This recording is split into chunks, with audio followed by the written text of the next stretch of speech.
하나씩 진행해 나가겠습니다.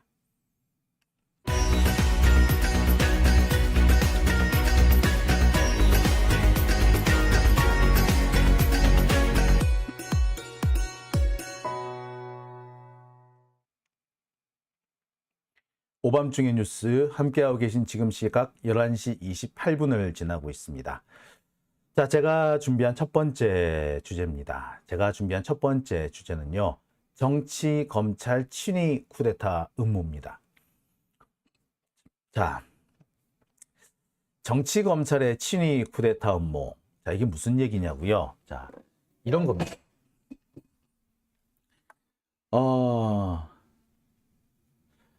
오늘 아침에 송영길 전 민주당 대표에 대해서 검찰이 압수수색을 자행했습니다. 많은 사람들이 이 검찰의 화풀이 혹은 검찰의 물타기, 검찰의 보복 이렇게 생각을 했고요. 송영길 대표 측도 그런 말씀을 하셨습니다. 물론 그렇게 볼 수 있는 여지도 있죠. 이재명 대표가 석방되자마자 검찰이 압수수색을 하러 들어왔다는 것은 누가 보더라도 그동안 이재명 대표와 함께 가장 열성적으로 싸웠던 사람이 바로 송영길이기 때문에 그 송영길에 대한 보복이 아니겠는가, 누구나도 그렇게 생각하게 됩니다. 그런데 저는 한편으로 오늘 아침에 압수수색이 있었다는 소식을 딱 듣고는 아차 하는 생각이 들었습니다. 아, 검찰은 오늘을 기점으로 대대적인 친위 쿠데타를 하려고 했구나. 민주 진보 세력에 대한 대대적인 탄압을 준비했구나. 이른바 공안 정국을 꿈꾸고 있었구나 라는 생각이 듭니다. 그러니까 이재명 대표라는 어떻게 보자면 민주 진보 진영의 상징적인 인물을 감옥에 딱 보내놓고 이제 남아있는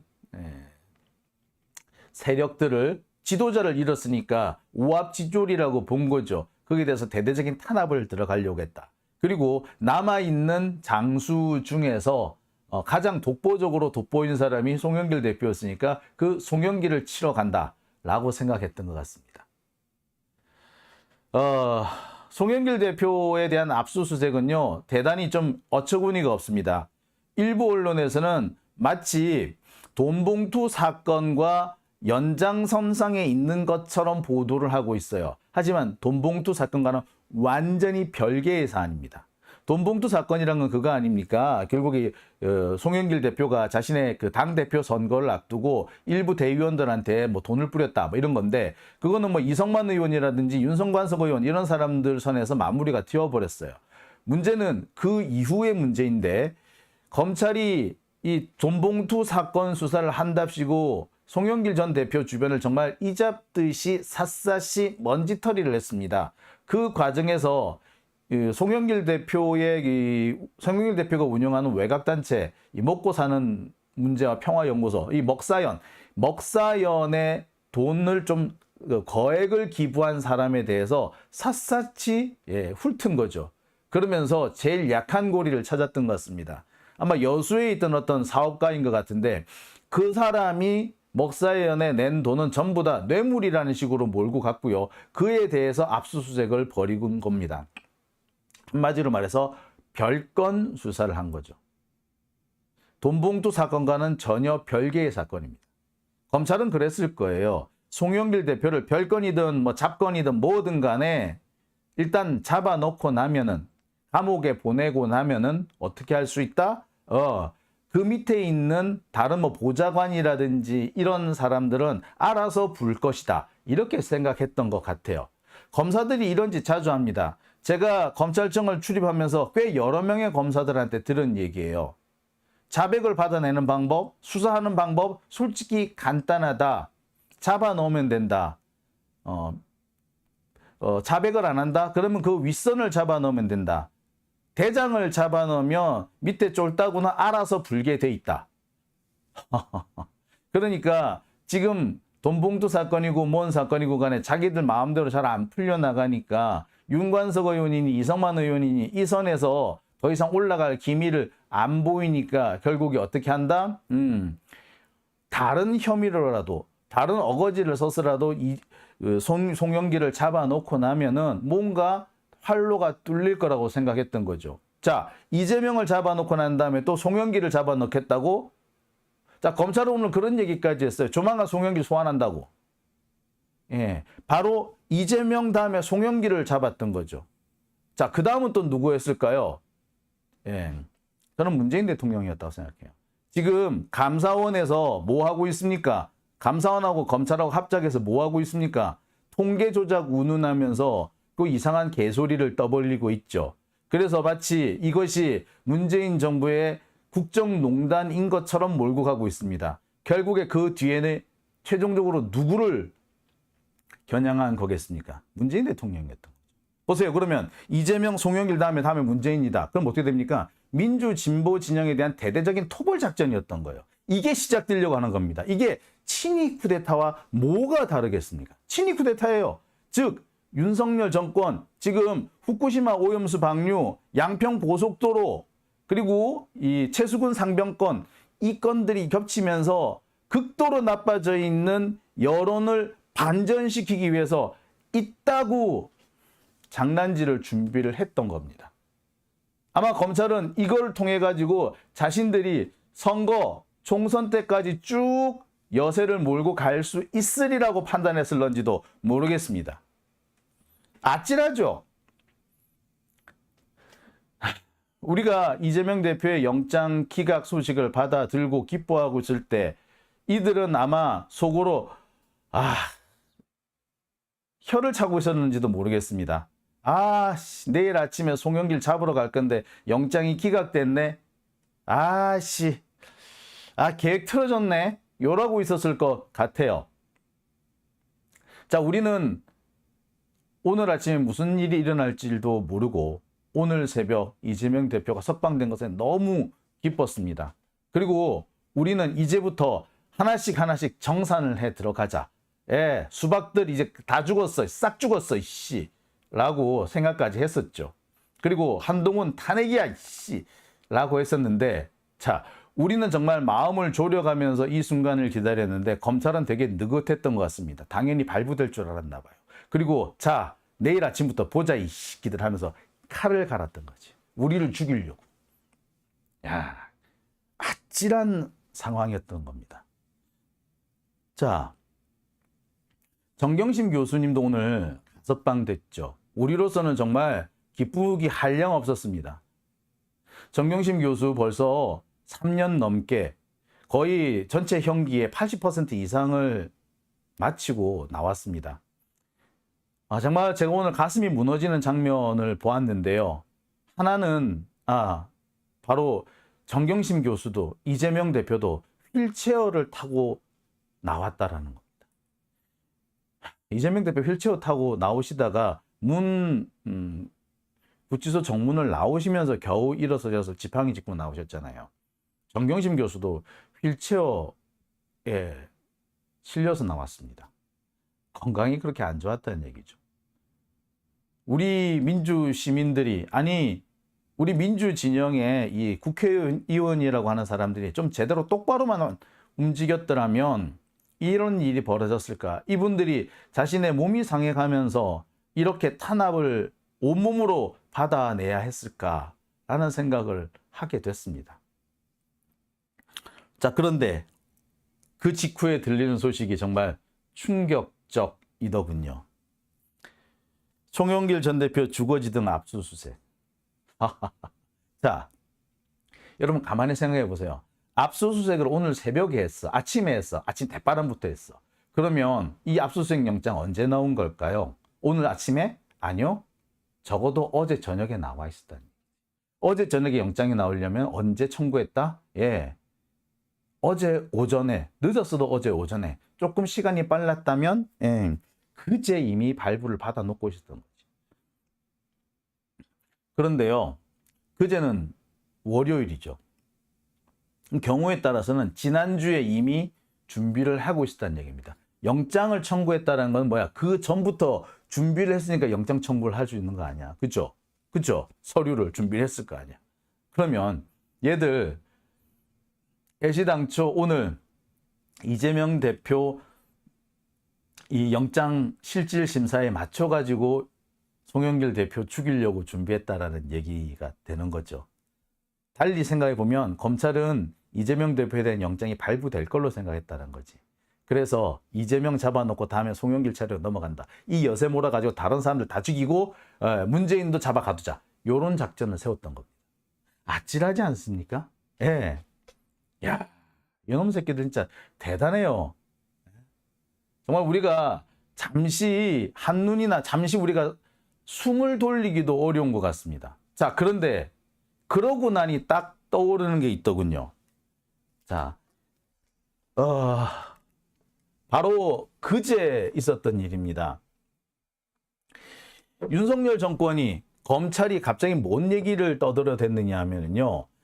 이른바 김만배 신앙림 녹취 보도가 뭐 허위다. 그러면서 그게 그 대선 공작이다라는 식으로 지금 떠버리고 있는데 그러면서 대대적인 수사를 하겠다라고 공표한 게 있습니다. 그게 언제라고요? 예, 그게 지난 월요일이었습니다.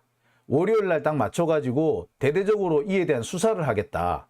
신앙림 김만배 녹취 보도와 관련해서 특히 지난 부산저축은행 관련 수사가 잘못됐다. 특히 부산저축은행 관련 수사를 봐주기로 진행됐다고 보도했던 그 언론들, 특히 민주 진보 진영 쪽의 언론에 대해서 대대적인 수사를 하겠다라고 떠버려 됐어요. 그러니까 저는 바로 알겠더라고. 나 겨냥한 건가? 예. 여러분 기억하시죠? 네가 조우영이야? 라고 했다는 바로 그 건. 예. 근데 네가 조우영이야? 그 얘기는 있잖아, 실제로. 자, 그런데 그게 허위, 가짜, 조작 보도이고 대선 개입을 하기 위한 불법 선거 운동이었다라는 식으로 자기들이 낙인을 찍고 단정을 짓고 거기에 개입한 사람들 다 감옥에 보내겠다라는 식의 작전을 짰다라는 거예요. 그게 월요일 날 대대적으로 보도가 됐어. 여러분 보시죠. 예. 신앙림 김만배 녹취 보도 언론 윤리 논쟁이 정치 공작 사건으로. 아니 그리고 저는 이게 되게 황당한 것이 없는 얘기를 있다고 쓴 것도 아니고 자신들이 볼 때 요거는 좀 중요한 게 아니라서 좀 빼고 이게 중요하다 싶어서 중요한 거를 챙겨 넣었는데 이게 뭐 잘못됐어요. 지들은 안 그러나? 조선일보는 안 그러나? 아니 당장 검찰은 안 그러나? 검찰은 객관 의무라는 명시적인 의무가 있음에도 불구하고 자신들한테 유리한 증거만 늘어놓잖아. 그런데 왜? 기자들은 그러면 안 되나? 그게 왜 정치 공작이며 왜 그게 선거 개입인데? 그죠?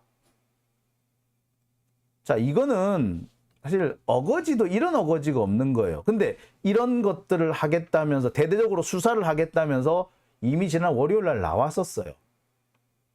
그러면서 무슨 얘기까지 나온다? 이게 총선까지 이어서 야권에 대한 수사를 할 것이다 라는 보도가 이어졌었고요. 그 다음에 또 뭐가 있다? 예, 조선일보는 이렇게 떠들었어요. 대장동 초기 사업자 뉴스타파 윤 가짜뉴스 검찰 조사라는 기사를 아예 대놓고 썼습니다. 예, MBC 제3노조 대선 개입 가짜뉴스 보도 자체 조사는 시간 끌기라는 둥. 이거 사실 뭐 자체 조사가 시간 끌기라는 건 뭘 말합니까? 검찰이 수사를 해야 된다 뭐 이런 식이죠. 예. 자, 그런데 이런 보도들, 이런 한마디로 뉴스타파와 이른바 대장동 관련 보도, 민주진보진영의 대장동 관련 보도, 특히 부산저축은행 관련 보도를 허위라고 몰고 가는 이런 행위들, 이 행위들의 대부분은 검찰발 기사더라는 겁니다. 사실 이게 검찰 지들이 연루된 거 아닙니까? 지들이 수사를 게을리했다. 조우영을 봐줬다. 그 조우영을 봐주는 핵심 인물이 윤석열이었다. 그거 아닙니까? 그죠? 아니 자꾸 그 곁가지나 아주 지엽적인 거 가지고 시비를 거는데 전체적으로 봐서 윤석열이 조우영 봐줬다라는 거는 그 명백하게 나온 얘기 아니에요? 커피야 안 마셨다 치더라도 윤석열이 봐줬다는 얘기를 명백하잖아. 근데 왜 아니라고 그래? 에? 몰라. 윤석열이 봐준 게 아니라 그 위에 최재경이 봐줬다. 옛날에 그 앞에 김홍일이 봐줬다. 요런 얘기를 할진 모르겠으나 웃기지 말라 그래. 검사 라인, 그 당시에 수사 라인은 다 걸리는 거야. 그렇게 되면 누구 하나는 걸리고 누구는 안 걸리고 그런 줄 알아요? 그죠? 대검 중수부에 들어간 사건인데 그 중수부에서 피의자 한 사람이 빠져나와서 처벌을 안 받았다? 그거 뭐다? 그거는요, 검사 한두 명이 하는 게 아니라 그 수사라인 전체가 개입되어 있는 거예요. 그죠? 그래서 윤석열이 그중 수사라인 중에 일부니까 윤석열 지가 혼자서 한 건 아니다? 이런 걸로 해서 그게 가짜뉴스라고? 예, 말도 안 되는 얘기죠. 즉, 꼬투리를 하나 잡아서 민주진보 진영의 언론을 대대적으로 탄압하겠다는 의도가 여기 그대로 담겨 있는 겁니다. 이게 언제? 예, 이재명 대표에 대한 그 영장실질심사가 벌어지기 하루 전날에 나왔던 기사들입니다. 종합적으로 볼게요. 즉, 검찰은 이재명을 잡아놓고 난 다음에 송영길을 압수수색하고 조만간 소환한 다음에 구속하고 뒤이어서 혹은 그와 함께 민주진보 진영의 여러 언론들에 대한 대대적인 탄압을 들어갈 것이었다. 그런 계획을 짜고 있었던 거죠. 이게 이렇게 드러난 겁니다. 야, 아찔하죠. 네. 그랬는데 이재명 대표에 대한 영장이 기각되면서 검찰로서는 이 계획이 현재 틀어진 겁니다. 그러니 이미 영장이 발부된 송영길 건에 대해서는 일단 영장을 집행하고 그 다음 행보에 대해서는 일단 잠시 보류를 해두고 있는 상태일 거예요. 자, 그런데 이건 어디까지나 보류입니다. 잠시 보류. 잠시 보류일 거예요. 우리가 이때 때를 놓치면 바로 지금과 같은 이 황금 기회를 놓치게 되면요. 바로 우리를 덮치게 될 일들입니다. 결국 우리는 여기서 우리가 작은 하나의 승리를 얻어냈다고, 아, 이재명을 우리가 지켰어 라는 그런 그 작은 승리에 만족을 그랬다가는 앞으로 우리가 더 큰 역습과 반격을 당할 수 있다라는 것이 여기서 드러나는 겁니다. 이제 우리가 해야 되는 거는요, 우리가 우리 힘도 아니고 이재명이라는 사람이 자기 자신을 불살라가면서 마련해낸 이 기회를 우리가 살려내야 된다는 겁니다. 이제 우리가 대대적인 반격을 해야 될 때라는 겁니다. 그렇죠? 지금 치고 들어가야 되는 겁니다. 자, 이제 시작입니다 라고 하신 분 계셨고요. 루시아님 지금 치고 들어가야 된다고 하셨고요. 러브레터님 나쁜 놈들이라고 하셨습니다. 젤리꿈님은 민주당이 불안하다고 하셨고요. DFERT 모님 수박들 제대로 쳐내고 단일 대오로 들어가야 된다라고요. 예, 저도 그렇게 생각합니다. 예. 전문주님이신가요? 예. 고려하면서도 또 잔대가리 계략을 하고 있을 거다. 예, 그렇습니다. 그러니까 우리가 여기서 타이밍을 놓쳐버리면 우리가 정말 좋은 기회를 얻었는데 이 기회를 자칫 놓쳐버리면요. 우리 당해요. 지금 해야 되는 겁니다. 바로 지금 고삐를 바짝 쥐어서 몰고 가야 된다라는 생각이 듭니다. 예. 오밤중이 뉴스 제가 준비한 첫 번째 주제는 여기까지고요. 이어서 두 번째 주제로 넘어가겠습니다. 국유화 폐간 어떤 대통령도 할 수 없는 일인데 감히 제가 어떻게 그런 말을 한다는 것입니까?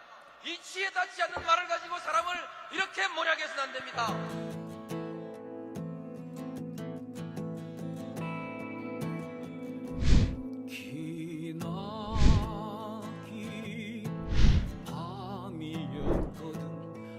제의 밤이었거든 사랑이 한 몸 썩어져 이 붉은 사